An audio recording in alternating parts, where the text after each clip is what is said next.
Hello, and thank you for joining me on another episode of the Tech Exec podcast, where we triple your impact per engineer. As always, I'm your host, Aviv Ben-Yosef, advisor, consultant, and coach to tech executives worldwide. And our subject today is increasing your delegation levels. As part of trying to increase the impact of each and every engineer in your organization and every manager, you have to create an atmosphere and an environment where people can step up and do more of the most important work and tasks around you. They have to make the decisions, they have to come up with the plans. Otherwise, as your organization hopefully keeps on growing and maturing, you'll find that you are becoming the bottleneck for every productive and new operation within the organization. Someone has a new idea, they have to run it by you. Someone needs to handle the fact the product wants to change one of the features that are currently at play, they have to pass it by you. And of course, this mainly happens in smaller startups when you're still the direct managers of the engineers or managing all the team leads. But as you grow, I see that the same effect seems to trickle down into your managers. If they see that you are holding all the cards close to your chest, then they will realize that they need to be doing the same. Rather than creating an open organization and empowering culture where people receive the ability and the possibility to do things and try things on their own, they will always feel or have to pass things and run them by their managers and by you before making a step. This is, of course, not the right way to move forward, especially if you, as an executive, want to retain your strategic edge. You cannot be knee-deep in every single decision that's going on throughout the day. You have to be able to make your time available to become more strategic. Now, how do you do that? Whenever I ask people, pretty much everyone says, yeah, I'm busy, but I don't know what I can cut, or I don't think I'm not delegating enough. But then if I ask them to start going over the past week or so and tell me what has been the greatest time suck, we start noticing all sorts of similar threads that mean that they are not delegating enough, that their people are not empowered enough, and therefore some things can and should change.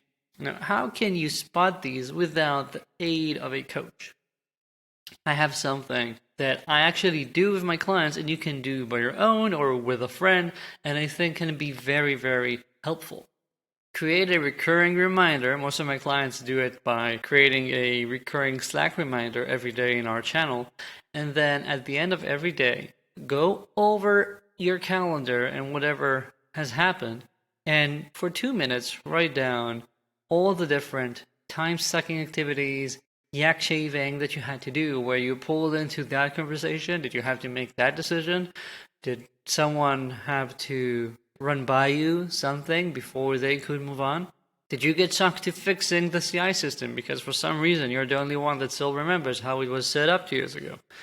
Write those down and start collecting those for a period of at least a week. And then after you do that, you might be able to notice some recurring themes.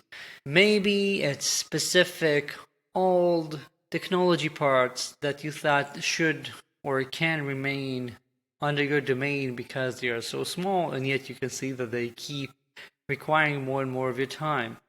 Maybe it's the fact that people are not communicating freely enough with product, and therefore you and your managers have to be injected to certain conversations too often.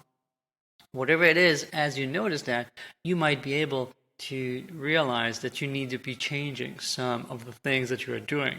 I have an article in past episodes about the concepts of your default responses, of setting up guidelines. Therefore, aligning your intention and your thinking with your team so that they can do things at least closely simulating what you would have done had you made the decision yourself, therefore allowing them to act on their own and allowing you to have more time to focus on more important things. This is a very simple exercise, and all it takes is the discipline to go over it for 2 minutes every day for a week or two, and then taking 20 minutes to collect all of those notes and trying to find the themes so you can tackle the most important aspects of your lack of delegation.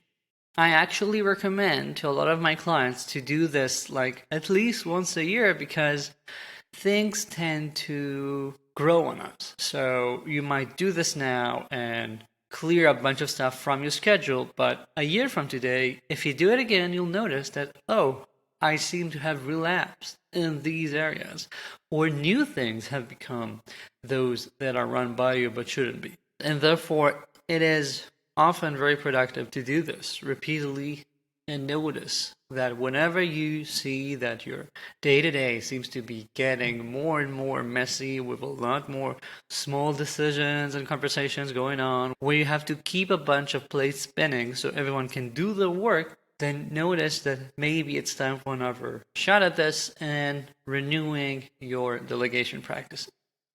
Keep this in mind, of course, as most of the advice I give, this is something that once you master can also be applied to the managers under you, therefore allowing you to coach them even better.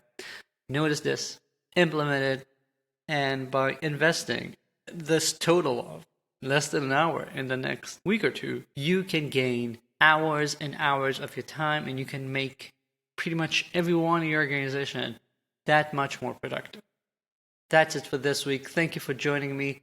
As always, if you have any questions or comments, my email is in the show notes. And if you haven't yet, do subscribe to my newsletter. It's the best newsletter online for tech executive. Thank you and talk soon.